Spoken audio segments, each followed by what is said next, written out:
அன்பு தமிழ் உறவுகளுக்கு வாகைச்சுடரின் அன்பு வணக்கங்கள். டிஆர்பி 2025 நம்மளுடைய வாகைச்சுடர் சேனல்ல இதுவரைக்கும் கல்வி உளவியல் சம்பந்தமான வினா விடைகளை பார்த்துக்கிட்டு இருந்தோம். சோ இன்னையிலிருந்து பொது அறிவுக்கான வினா விடைகளை பார்க்க போறோம். சார், இந்த ஜெனரல் நாலேஜ் ஜிகேக்கு நிறைய நேரம் செலவு பண்ணணுமா அப்படின்னு சொல்லி நீங்க என்ன கேட்டீங்க அப்படின்னா, நமக்கு மெயினுக்கு 110 மார்க்கும், அதே மாதிரி சைக்காலஜிக்கு 30 மார்க்கும், இந்த ஜிகேக்கு 10 மார்க்குமா நமக்கு அலாட் பண்ணி இருக்கிறனால அதிகமான நேரத்தை மெயின் படிக்கிறதுலயும், ஒரு அரை மணி நேரத்துல இருந்து 1 மணி நேரத்தை சைக்காலஜிக்கும், ஒரு 1/4 மணி நேரத்துல இருந்து அரை மணி நேரத்தை இந்த ஜிகேக்கும் உங்களுடைய டைம் டேபிள்ல போட்டு வச்சுக்கோங்க. தினம் சும்மா கொஞ்ச நேரம் டச் பண்ணி பாருங்க. ஒரு 15 மினிட்ஸ் இதுக்காக ஒதுக்குனீங்கன்னா கூட போதும். ஏன் அப்படின்னா, இந்த ஜிகேவை பொறுத்த வரைக்கும் இது வாஸ்ட் ஏரியா, நிறைய கொஸ்டின்ஸ், நிறைய விஷயங்கள் தெரிஞ்சுக்க வேண்டி இருக்கும். அதனால எவ்வளவு படிச்சாலையும் படிக்காத மாதிரி தான் இருக்கும். நீங்க எக்ஸாம்ல போய் நீங்க எப்படி ஆன்சர் பண்றீங்க அப்படிங்கறத பொறுத்து தான் இருக்கு. ஆனா அதே சமயத்துல என்னென்ன யூனிட் கொடுத்திருக்காங்க, எந்தெந்த விதமான கேள்விகள் கேட்பாங்க, எந்த மாதிரியான கேள்விகள் வருவதற்கான வாய்ப்பு இருக்குது அப்படிங்கிற அந்த புரிதல் இல்லாம நீங்க எக்ஸாம்க்கு போக கூடாது. அதனால தொடர்ந்து நம்ம வாகைச்சுடர் சேனல்ல பொது அறிவுக்கான கேள்விகளை நம்ம போடுவோம். நீங்க பாருங்க, இதுல முக்கியமான கேள்விகள் என்னென்ன இருக்கு, டேர்ம்ஸ் என்னென்ன இருக்கு அப்படிங்கறத நம்ம தேர்ந்தெடுத்து உங்களுக்கு கொடுத்திருக்கோம். அதனால தொடர்ந்து வாகைச்சுடரோடு இணைந்து இருக்கிறதுக்கு நம்மளுடைய சேனலை சப்ஸ்கிரைப் பண்ணிக்கோங்க. இந்த வீடியோக்கு ஒரு லைக் கொடுங்க. உங்க நண்பர்களோடையும் இந்த வீடியோக்களை ஷேர் பண்ணிக்கோங்க. அவங்களும் இந்த பொது அறிவு சம்பந்தமான விடைகளையும், சைக்காலஜி சம்பந்தமான வினா விடைகளையும் தெரிஞ்சுக்கிட்டோம். வாங்க இன்னைக்கான 25 கேள்விகள் என்னென்ன அப்படிங்கறத பார்க்கலாம். முதல்ல யூனிட் 1ஓட தலைப்பு அப்படிங்கிறது ஹிஸ்டரி ஆஃப் இந்தியா அப்படின்னு கொடுத்திருக்காங்க. இந்த ஹிஸ்டரி ஆஃப் இந்தியால பல ஆயிரக்கணக்கான கேள்விகளை எடுக்க முடியும். Indus valley civilisation, Vedic period, Buddhism and Jainism, Mauryan empire, Guptas, Delhi sultanate, age of Vijayanagaram, Mughals and Marathas, arrival of Europeans, early uprising against British rule, English education and its impact, westernization and modernization, birth of Indian National Congress, freedom struggle அப்படிங்கிற subtopics நிறைய இருக்கு. So நிறைய கேள்விகள் இருக்கு.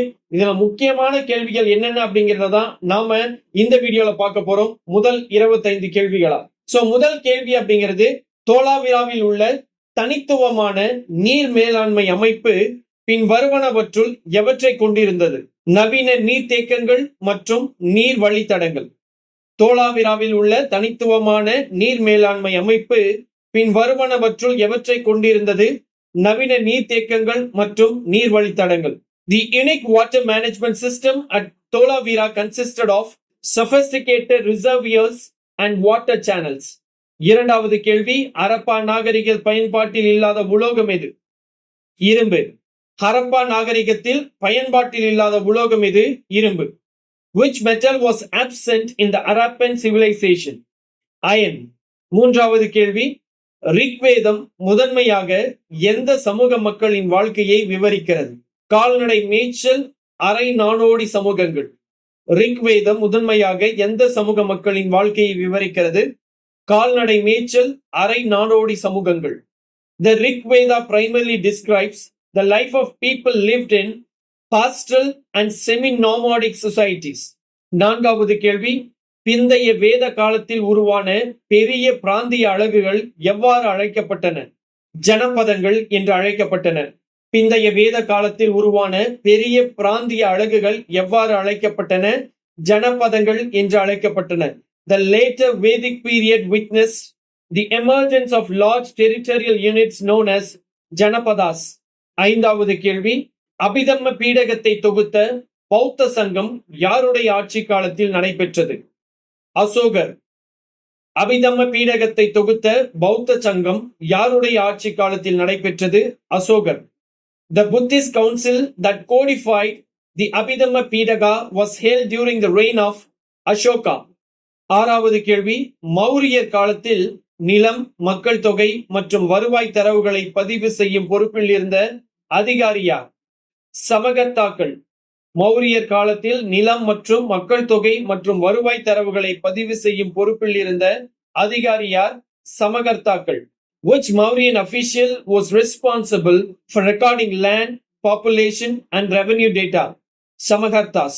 ஏழாவது கேள்வி, கௌடில்யர்களின் அர்த்த சாஸ்திரம் எதை வலியுறுத்துகிறது? செயல்முறை சார்ந்த அரச தந்திரம் மற்றும் பொருளாதார நிர்வாகம். கௌடில்யர்களின் அர்த்த சாஸ்திரம் எதை வலியுறுத்துகிறது?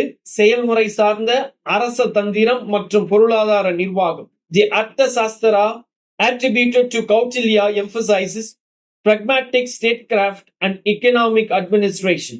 எட்டாவது கேள்வி, விக்ரமாதித்யா என்ற பட்டத்தை சூட்டிக் கொன்ற குப்த மன்னர் யார்? இரண்டாம் சந்திரகுப்தர். விக்ரமாதித்யா என்ற பட்டத்தை சூட்டிக் கொண்ட குப்த மன்னர் யார்? இரண்டாம் சந்திரகுப்தர். The Gupta ruler who adopted the title Vikramaditya was Chandragupta II. ஒன்பதாவது கேள்வி, குப்தர் காலத்தில் இந்தியாவிற்கு வருகை தந்து மதிப்புமிக்க குறிப்புகளை விட்டு சென்ற சீன பயணி யார்? ஃபாயியான். குப்தர் காலத்தில் இந்தியாவிற்கு வருகை தந்து மதிப்புமிக்க குறிப்புகளை விட்டு சென்ற சீன பயணியார் ஃபாயியான். Who was the Chinese traveler that visited India during the Gupta period and left valuable accounts? ஃபாயியான். பத்தாவது கேள்வி, புகழ்பெற்ற சமஸ்கிருத கவிஞரான காளிதாசர் யாருடைய அரசபையில் இருந்தார்? இரண்டாம் சந்திரகுப்தர். புகழ்பெற்ற சமஸ்கிருத கவிஞரான காளிதாசர் யாருடைய அரசபையில் இருந்தார்? இரண்டாம் சந்திரகுப்தர்.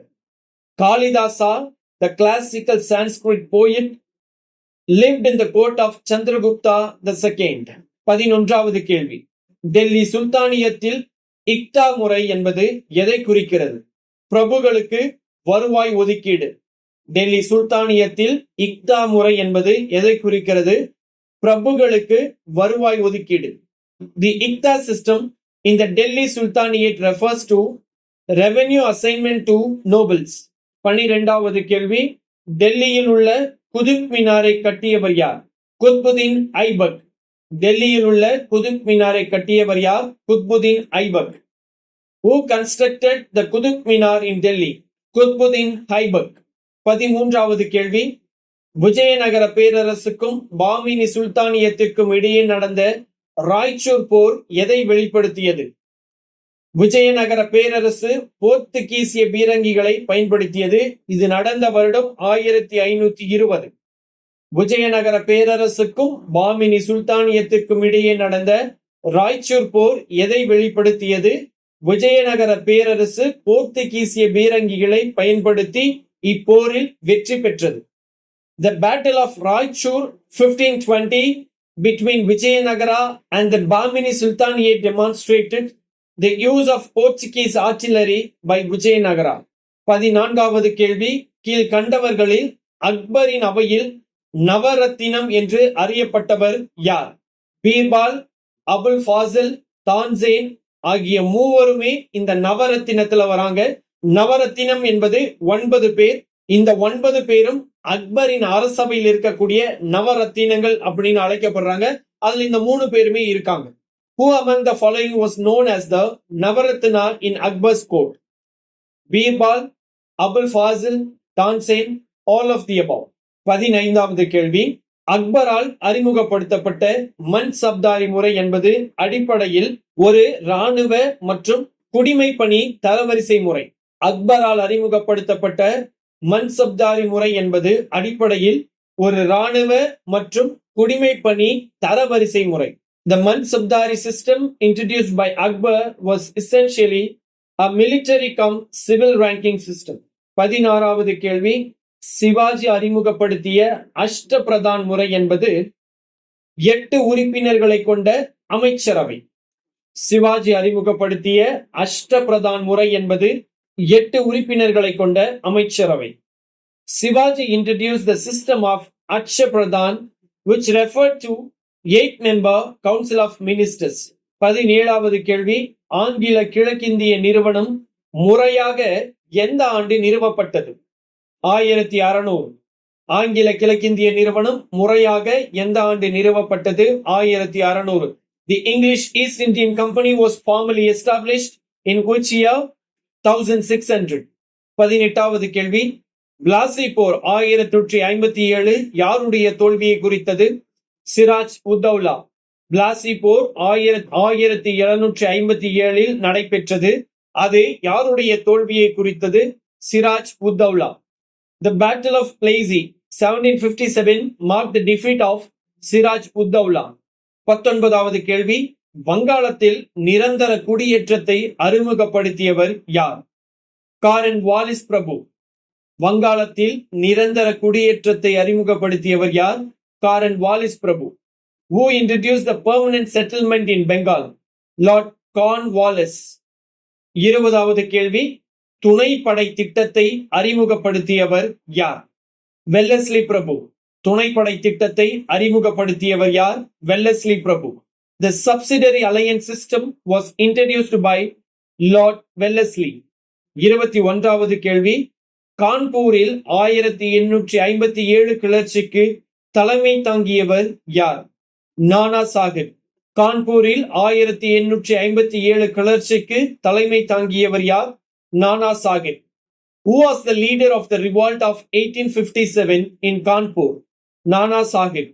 22வது கேள்வி, 1857 கிளர்ச்சியுடன் தொடர்புடைய மங்கள் பாண்டே எந்த இடத்தில் சிப்பாயாக இருந்தார்?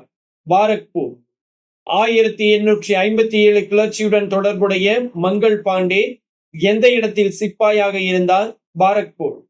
Mangal Pandey associated with the revolt of 1857 was a sepoy at Barakpur. 23வது கேள்வி, 1861 ஆண்டின் இந்திய கவுன்சில் சட்டம் எதை அறிமுகப்படுத்தியது? நிர்வாக குழுக்களில் இலாக்கா முறை. 1861 ஆண்டில் இந்திய கவுன்சில் சட்டம் எதை அறிமுகப்படுத்தியது? நிர்வாக குழுக்களில் இலாக்கா முறை. The Indian Councils Act of 1861 introduced portfolio system in executive councils.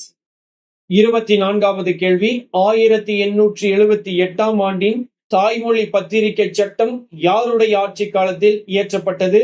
Lytton பிரபு. 1878 ஆண்டின் தாய்மொழி பத்திரிகை சட்டம் யாருடைய ஆட்சி காலத்தில் இயற்றப்பட்டது? லிட்டன் பிரபு. The Vernacular Press Act of 1878 was passed under Lord Lytton. 25வது கேள்வி, இல்பர்ட் மசோதா சர்ச்சை 1883 எதை பற்றியது? ஐரோப்பியர்களை விசாரிக்கும் இந்திய நீதிபதிகளின் உரிமை. இல்பர்ட் மசோதா சர்ச்சை எதை பற்றியது? ஐரோப்பியர்களை விசாரிக்கும் இந்திய நீதிபதிகளின் உரிமை. The Ilbert Bill controversy 1883 was about right of Indian judges to try Europeans.